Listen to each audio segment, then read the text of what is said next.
സർക്കാർ ഉണ്ടല്ലോ, ഈ പിണറായിയുടെ സർക്കാർ ഈ നാട്ടിലെ ക്ഷേത്രങ്ങളെ തകർക്കണം, ഹിന്ദു വിശ്വാസങ്ങളെ തകർക്കണം, ഹിന്ദുത്വത്തെ തകർക്കണം. അതൊരു ലക്ഷ്യബോധത്തോട് കൂടിയിട്ടാണ്. നിങ്ങൾ കണ്ടില്ലേ സുവർണ കേരളത്തിന്റെ പുതിയ കുറി വന്നിരിക്കുന്നു, കേരളത്തിന്റെ പുതിയ ഭാഗ്യക്കുറി ടിക്കറ്റ്. നിങ്ങളൊന്ന് അഭിലാഷ് അത് കണ്ടോന്ന് എനിക്കറിയില്ല. ഞെട്ടിപ്പിക്കുന്ന സംഭവമല്ലേ ഒരു ഭാഗ്യക്കുറി ടിക്കറ്റിലെ ചിത്രം. അത് സഹിക്കാൻ പറ്റൂല സാർ. ഒരു ഭാഗ്യക്കുറിയുടെ ചിത്രത്തിൽ കാണിച്ചിരിക്കുന്നത് ശിവലിംഗത്തിലേക്ക് ഒരു യോനിയിൽ നിന്ന് ആർത്തവ രക്തം ഒഴിക്കുന്നത്. എന്തിന്റെ കേടാണെന്ന് ഇവന്മാർക്ക് എന്തിന്റെ കേടാ? ആ മന്ത്രി രാജിവെക്കണ്ടേ? ഇത് ചെയ്ത സെക്രട്ടറി, ആ സെക്രട്ടറിക്കെതിരെ നടപടിയെടുക്കണ്ടേ? ഭാഗ്യക്കുറിയുടെ ചുമതലയുള്ള മന്ത്രി രാജിവെക്കണ്ടേ?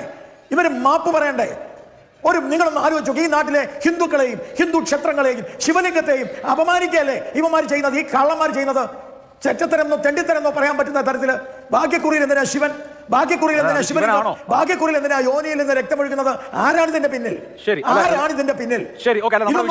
പറ്റാത്ത ആളാണ് കേരളത്തിലെ മുഖ്യമന്ത്രിയെങ്കിൽ ഇറങ്ങിപ്പോരെ. ഇവനെ സൂക്ഷിക്കണം, അവന്റെ കണ്ണിൽ എന്തോ തീക്ഷ്ണതയോടെ കത്തുന്നു.